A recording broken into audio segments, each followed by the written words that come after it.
Welcome back to the Superheroes Everyday Podcast. I'm Danny Horn, and I'm here with Anthony Strand from Tough Pigs and the Muppet Movie Podcast, moving right along. Hey, Anthony. Hey, Danny. This is Act 2 of 1997's Steel. I'm doing the Sid Field 3-act structure, as you'll recall. Act 1 went something like this. Shaq was a famous basketball player, and as an actor, he is a very good basketball player. I have a theory that is not a generous theory towards Kenneth Johnson or Warner Brothers. Yeah, I believe I'm about to have the same theory. Burke says, how would you like to help me deal the next generation of super weapons? And it's like, well, I work in an arcade, so... She says, should you be in school? And he says, well, why learn when you can earn? Firepower, kid! That's what we're talking about! Yeah! Yeah, firepower, kid!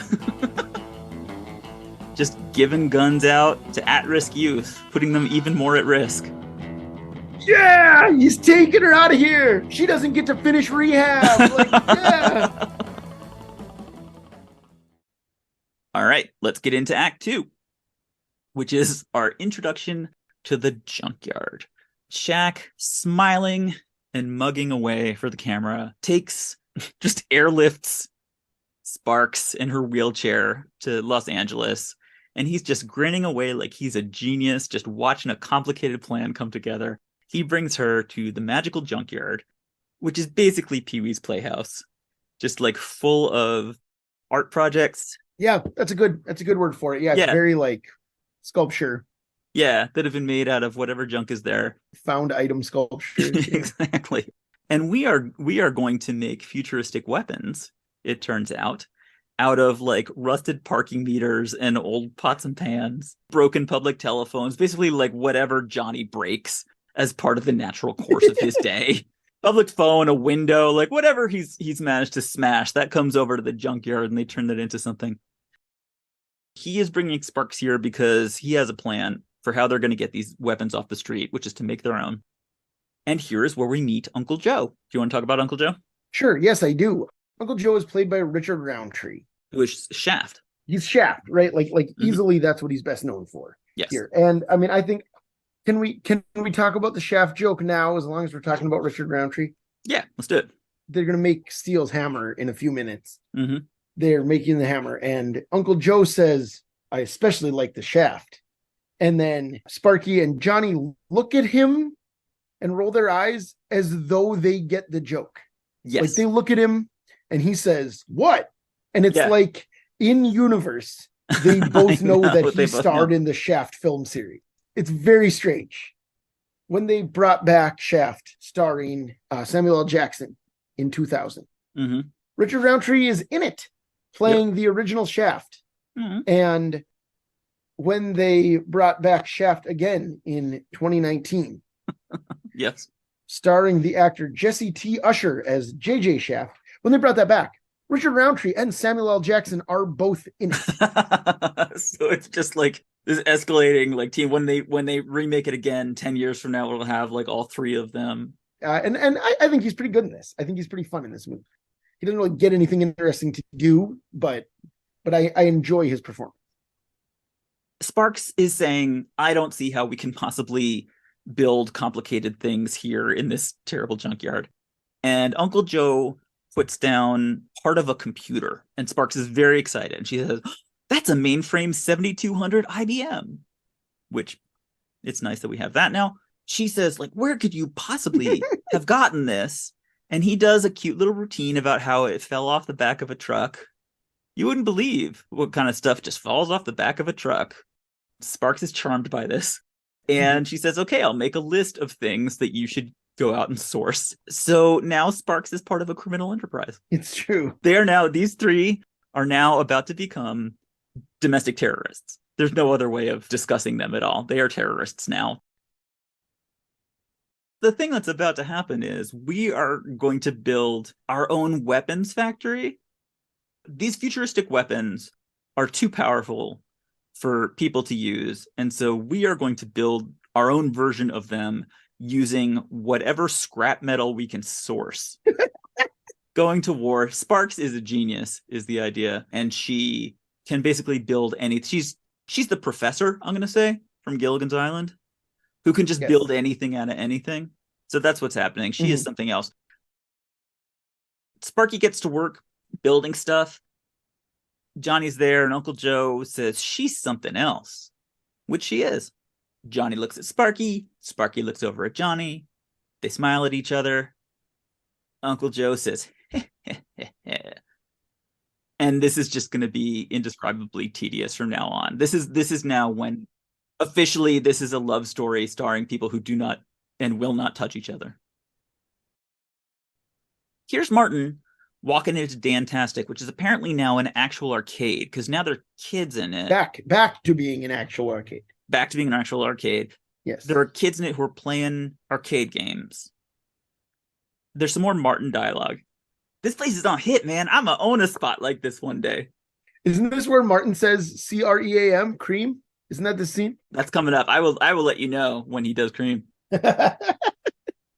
He says, so what's up with this job, man? I'm trying to get paid. Man, the dude that run this stuff is large. I want you to meet him. And then there's Burke in a white lab coat for some reason. He's been doing science. You must be Martin. I've heard a lot about you. I'll take it from here. Puts his arm around Martin and says, welcome. You can call me the man. So that's Judd Nelson dialogue. Now, this really is going to be the hardest thing about this movie. What does Martin do at this job? What is the job that he does? That's good. Well, as one, no idea. He talks about it a lot. Pretend to know what it is. People talk about that is probably, I would say, the B story of the movie. The A story is like building a ridiculous superhero costume and doing ridiculous things. The B story is Martin getting encouraged by this man. No idea what he does. Right. Well, but as you've discussed, we don't know what anyone does at work. That is true. That is true. Back at the magical junkyard, Sparky falls down and nobody helps. She just falls straight out of her wheelchair. My wife said at that point, remember how she didn't get to finish rehab because he carried her out of there? This is healthcare, Johnny style. Johnny wants to go and help. Uncle Joe kind of puts his hand on Johnny's arm and says, and to indicate, no, don't help her. And like an ABC after school special, she gets up by herself and there's all this like exciting, dramatic music. This is a very dramatic moment. Apparently, this is the first time that she has ever had to get up onto her wheelchair by herself, and it is a transformative experience. She is very happy, and Johnny just stands there and grins and looks smug and inhuman. Johnny's at an anvil. Sparks rolls up. Sparks thanks him for not helping, which is an experience that he should get used to, because not helping is what Johnny does best. Martin comes up. This is the exciting Martin moment. Says grandma has some food that she wants. Johnny stays behind to keep banging on metal. And Sparky has some dialogue and says, how's your new job? And Martin says, oh, it's dope. Boss made me his main man. He said if I studied up, I could make mad cream, be mad powerful. Mad cream, yeah. Mad cream. She says, what on earth are you talking about? Cash rules everything around me.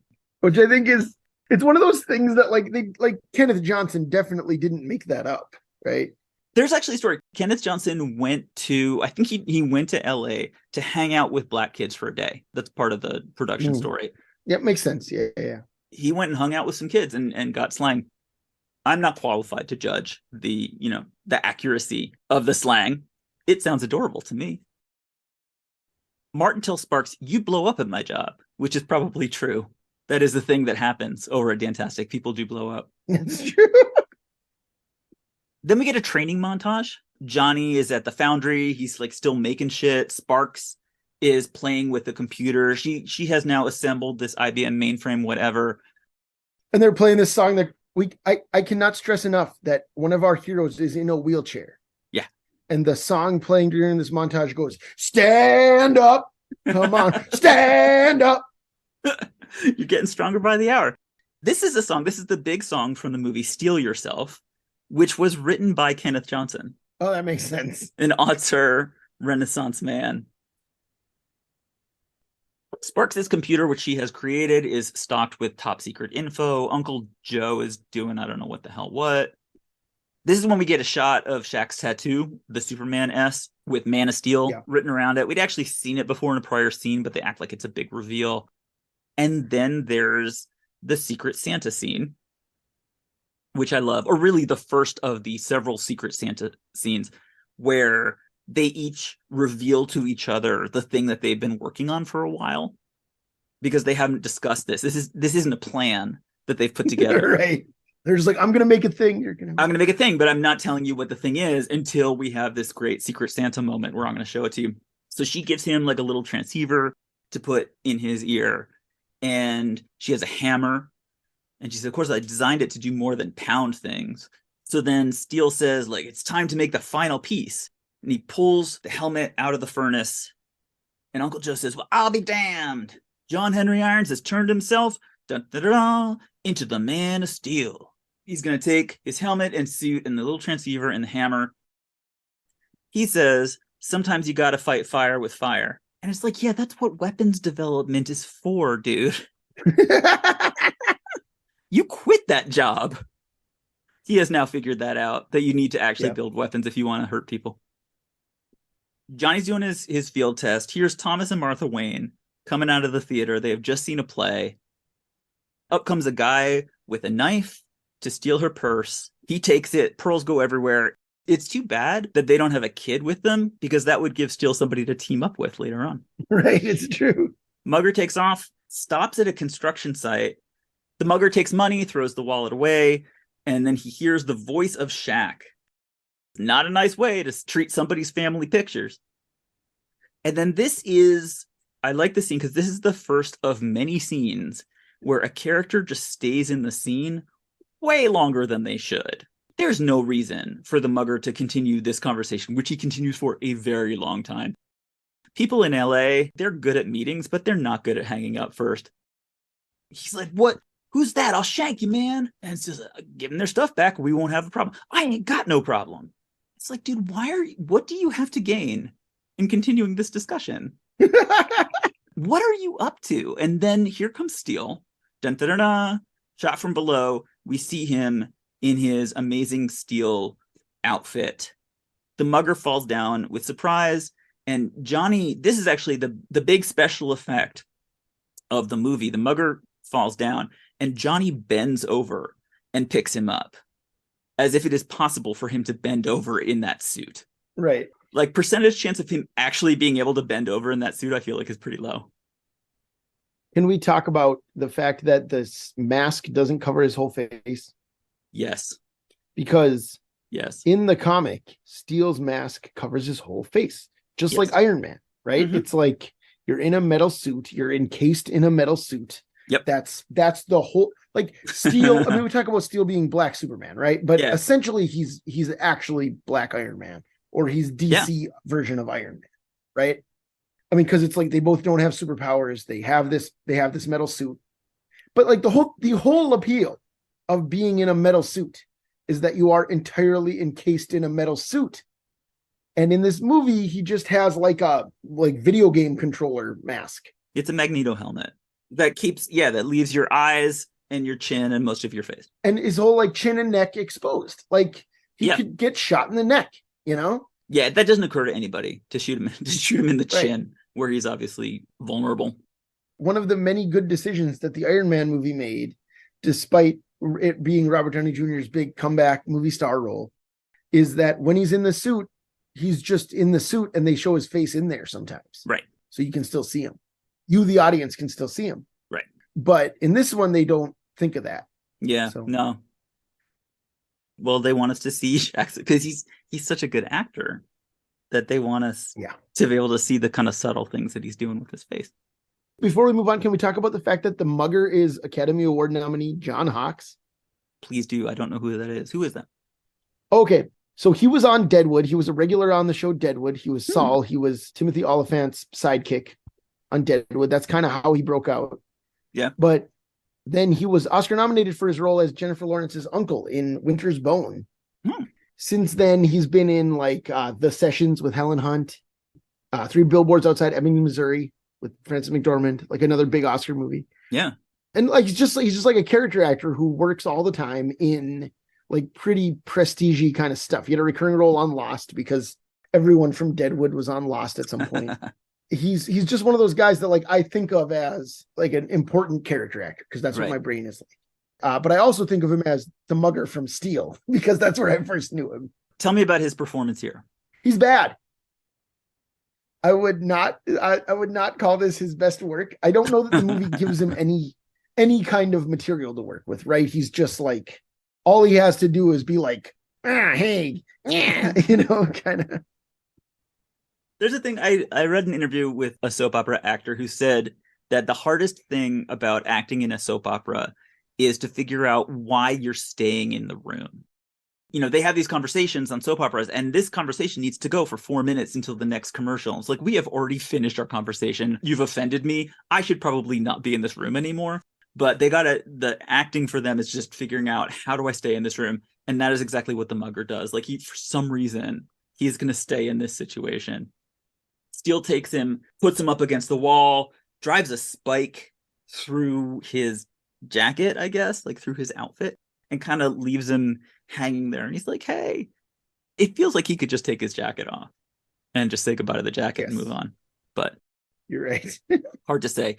But this is the one criminal that he actually catches. So enjoy that. It's the one crime that he solves. He goes back to the Waynes, gives their purse back. He's very polite to them. They okay. You use the word polite, so I think we should talk about it now. Yes. On TV, we're going to see Thomas Wayne say that the mugger was very polite. And that is such racist dog whistle nonsense. Like this giant black guy saved me, but guess what? It's okay because he was very polite. He says, I hope that this doesn't put you off hanging around in New York City. Statistically, it's still the safest way to trap. Exactly. Yeah. This is another thing of like why, he goes and he deals with this and he comes back to them and they're still standing in exactly the same location. Because that's what you do once you've been mugged. They didn't you stand leave. there. Yeah. You stand there and you go, wait, what? For like 5 minutes. All right. Right. Meanwhile, Sparks is Steele's man in the chair. They are talking back and forth. She's tapping on computers. She says he's coming in loud and clear. This is like late 70s action show. This feels very Bionic Woman to me. Every scene of Sparky and Uncle Joe, like commenting on what Steele is doing. It's very action show. It's very action show. And it's specifically very like, we have 41 minutes of story and we have 50 minutes of airtime. Yes, exactly. Right. And so we're going to have some banter. Yeah. And it's only like a 90-minute movie. Exactly. They hear that there's a gang fight. And as you know, we have a new gang program. Johnny needs to go and inflict that on somebody. So the gang fight is like people driving around shooting it.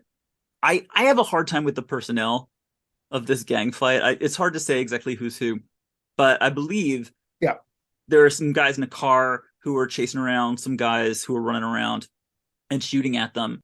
Shoot a lot. Like, it's not just like, bang, just like a one execution kind of situation. It's like bang, bang, bang, bang. They're just banging a lot. And then Steele appears in front of the car in his amazing costume. We haven't actually discussed the costume very much. Do you have thoughts on the costume? He is covered in metal plates, kind of like the Tin Man. It's fine. It's not very impressive. It's supposed to look homemade. It looks very TV show. Yeah. Steele appears in front of the car. He says, put the gun down. We won't have any trouble. So they shoot him. Shoot, including with a machine gun.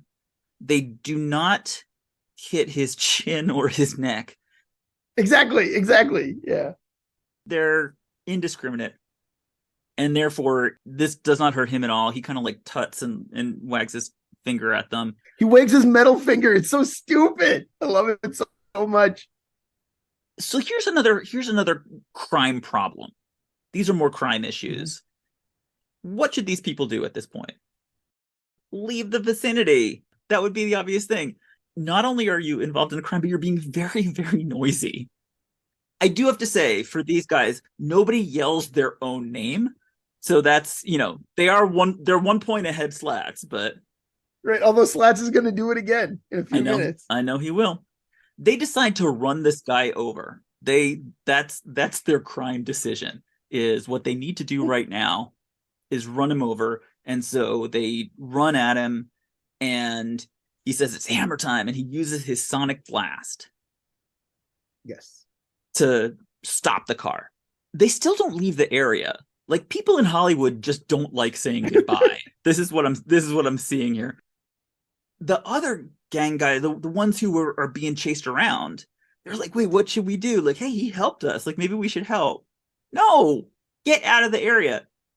He engages the electromagnet, and everybody's weapons stick to him. Everybody's weapons fly towards him, which is so dumb. It looks so stupid. Like, the movie clearly thinks it's so cool. The guns all fly. It's got like all the knives and forks come out of the kitchen drawers and all come and stick to him. It's very Warner Brothers. Yeah. So he gets all the weapons, turns off the electromagnet, and they all drop. And at that point, finally, everybody runs away. The car goes away. The guys on foot go away. They're all just like we're done. The gangsters are all just like, whoa, what? Pretty much. Like, and then they drive away. And really, what's going to happen is they're just going to go to a different street and do it all over again. No, because he drops all the weapons before they leave. Yeah, they can just pick them up. I feel like they have more. That is true. Yeah, they'll just come by in like 20 minutes and pick up all the weapons. Yeah. This is not impacting the economic and social conditions that lead to this kind of behavior. No, it's not. What I'm gonna say to Steele. He hasn't apprehended a single criminal in this place. But here come the cops. Cop car comes up, and guy yells, "All right, Sir Lancelot," which is pretty good for the spur of the moment. Like, you can tell this guy he's had improv training. He's in Los Angeles. Yeah, no, these are all out of work actors. That's the only way that this makes sense. Steele shoots like a Batman grappling hook into a building that's very high up, and then very improbably swings up into the sky. And now this is the sky battle sequence. The effect of the grappling hook pulling Shaq up. Enormous man in his heavy metal suit.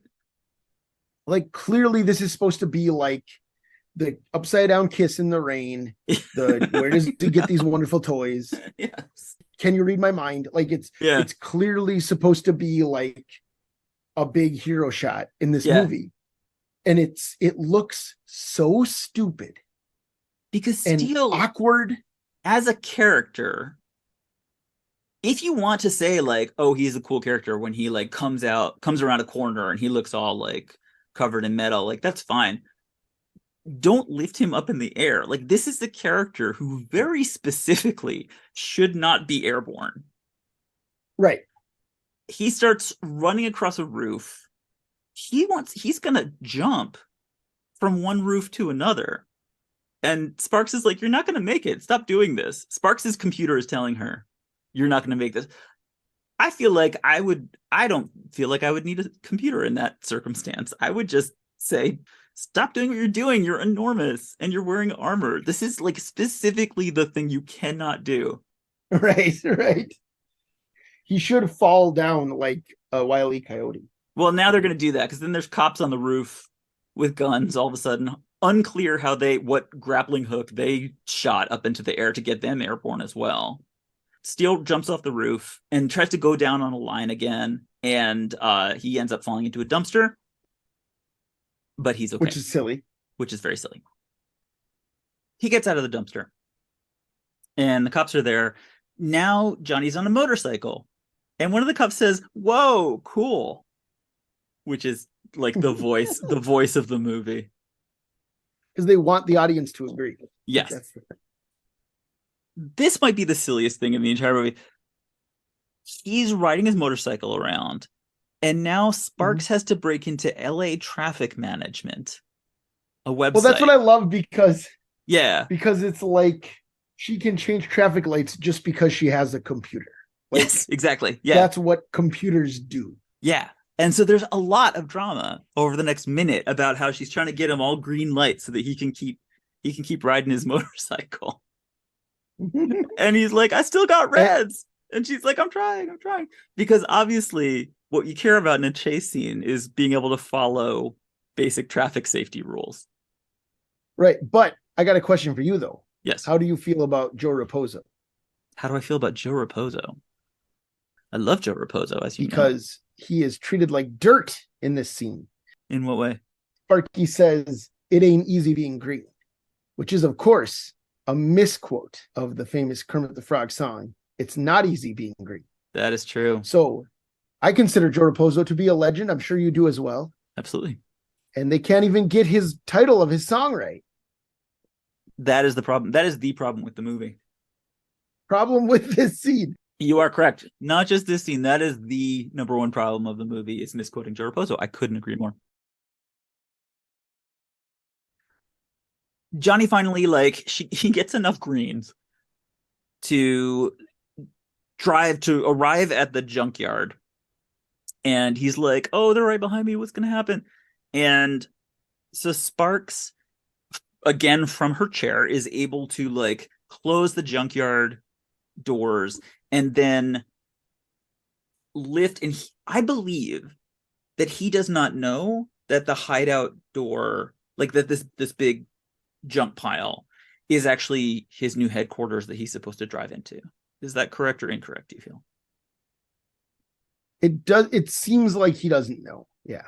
It's another Secret Santa moment, which how he could miss that, I don't know. I'll say this, I do like the junk pile door. I think it's fun. It's really cute. It's just bizarre that he doesn't know that it's there. And that feels like something which you might notice if someone was constructing right your entire hangout under what looks like an enormous junk pile that is hinged and can open and that you're supposed to drive into. He finds out about that just at this exact moment, which is great. Right. You know what's really great about this moment, though? What? Is that Sparky says all they're going to see is a pile of junk. And then we hear a voice from the helicopter say, "Nothing down there but a pile of junk." So good. So now we're in our weird hideout. Sparky by now has 3 different computer monitors, each displaying its own individual variation of nonsense. Her control system is going to grow and grow over the course of the movie. They are all very excited. Johnny says, "Sparky, I don't know what I'd do without you," which is true. And they touch fingers again, which is great. Yep, there's their signature, yeah. Misses another free throw into the trash. They're all very satisfied with themselves. I don't feel like this is scalable because he's exhausted and he has only stopped one crime. He didn't apprehend any of the dozen perps involved in the gang slaying. Right. I don't see how he's going to be able to wipe out all crime in LA. Back to Dantastic. Martin's talking to Burke. And Burke says, "I hear you've become quite interested in our new microchip game technology." And Martin says, "Yeah, that new interactive unit. It sounds..." And Burke offers fly. And then Martin agrees with him. Now that's what's so great, is that Martin then agrees with him.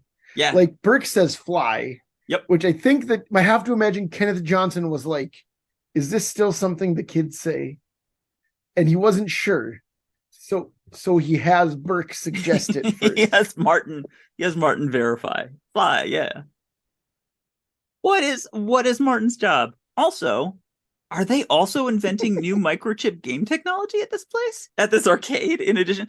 Emphatically, the answer is yes. They do a classic walk and talk, Martin and Burke, walking kind of past the arcade area into this kind of open plan office area with all these people in button-up shirts sitting at desks. I don't know what they are working on, but it's kind of right next to all the arcade games. There is some kind of crime going on that they're responsible for, I think, which they're doing just right next to a very public place. Martin saw the guy in steel drive by on a motorcycle last night. And again, it's his brother. It's his 7'2" brother. It's always kind of implausible that superheroes' families and friends wouldn't know who they are. Yeah. When you're Shaquille O'Neal, when you canonically look like Shaquille O'Neal. You are. If my brother was 7'2", yeah, and I saw him drive by on a motorcycle wearing a metal costume, I would say, hey, that's my very tall brother. That's my very tall brother, clearly doing something implausible. Yeah. So what does Burke know is another major question for me in this movie, because he's asking Martin about the guy that he saw. And he says, do you think he comes to your neighborhood? And like, where is your neighborhood, by the way? So does Burke know that this is Johnny? I don't think he does. And again, he should, you know. He's trying to get that information from Martin. And like, and he asks Martin, like, where is your neighborhood? As if like Martin is going to give, like, if you know that Martin is connected to Johnny, this whole Martin thing is somehow revenge against Johnny. Like, why don't you know where Johnny lives? It's so baffling to me. Right. It's baffling. Yeah. Like, it's hard to say whether these are two separate story tracks or just one. Like, is Burke's vendetta against Johnny different from his vendetta against Steele? Or is it just the same thing? Yeah, I don't know. Unclear. And then it's the park scene where Burke meets with Slats. Yeah. On a park bench. This is my favorite part of this entire movie. In public. For the record. This is my favorite part. Why don't you tell me all about it? So Burke is mad that Slats is like showing off too much. And he's wearing a gold chain. And Burke, who again, this is Slats, a person best known for yelling his own name at crime scenes. And Burke is mad that he's showing off too much. And he tells him that he should stop it, right? Yeah. And then Slats says, "What's wrong with a little flossing, man?" Mm-hmm. And Burke says, "You floss too much, man, and your gums are bleeding." Well, first of all, that's the opposite of true. You floss regularly and your gums don't bleed. Yeah. But also, this line delivery by Judd Nelson. I've talked about how much I enjoy his terrible.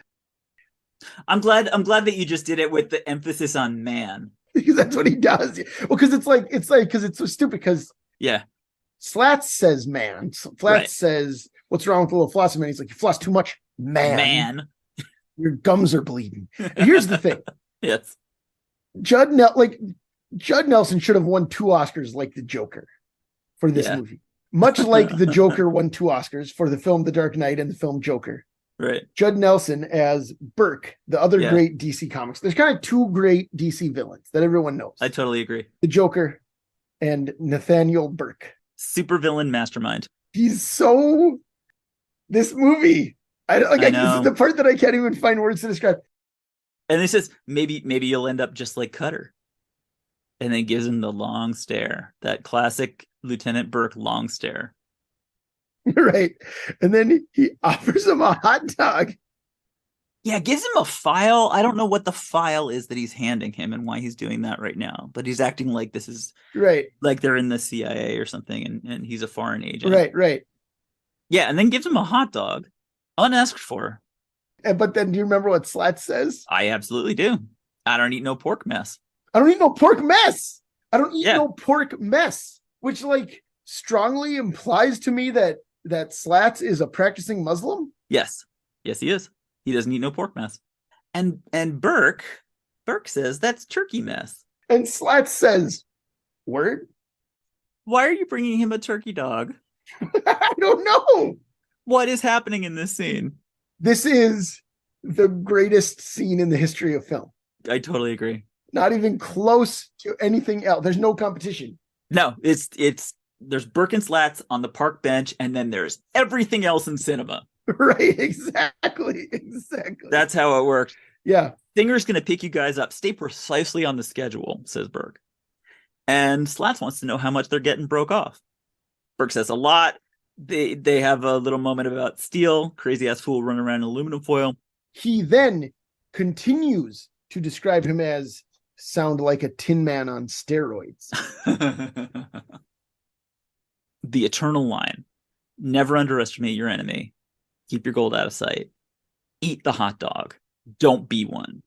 Which I guess means like don't show off, right? Like don't like a hot dog, like hot dogging on the ski slopes or whatever, right? Oh, is that what you think it means? That's what I've always thought is that it means like don't, because he starts the scene telling him don't not to be a hot dog. Don't be a hot dog. Don't be out there hot dogging. That's why there's a hot dog in the movie. Yes. I didn't understand. Oh my God. Because Roz had the same reaction. She turned to me and she's like, "Why does he call him a hot dog? What does that mean?" I looked it up on the internet. Everyone else, Anthony, this is major. This is actually like I've got breaking news now for the world. That's going to be the headline for this Steel episode. No one else on the internet understands that joke.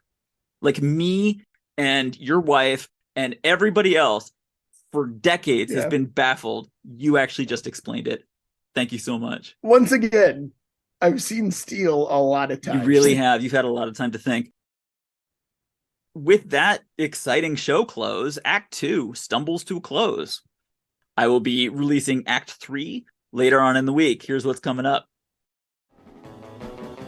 So Johnny is like talking back to Sparks. Cut to Burke, who says, who's he talking to? How does he hear that Steele is talking to somebody? And then the guy in the chair is like, I'm scanning, sir. You're scanning what? What is happening right now? That's because they have to keep Slats around for the series. I'm telling you. Like, this is right. A TV pilot. Slats is going to be one of our ongoing antagonists. The crazy thing is that the people stay in the room with this violent psychopath who's just murdered his partner. No one in this movie has even rudimentary self-preservation skills. Counterpoint. And she kind of like spins around. I would love to know your counterpoint. Counterpoint. Yes. I think that rules. Oh, yeah, no, it totally does, but it's fucking ridiculous. All right, stay tuned for that. Thank you, Anthony. I will see you right back here for Act 3 of Steel on the Superheroes Everyday podcast. Thanks for listening.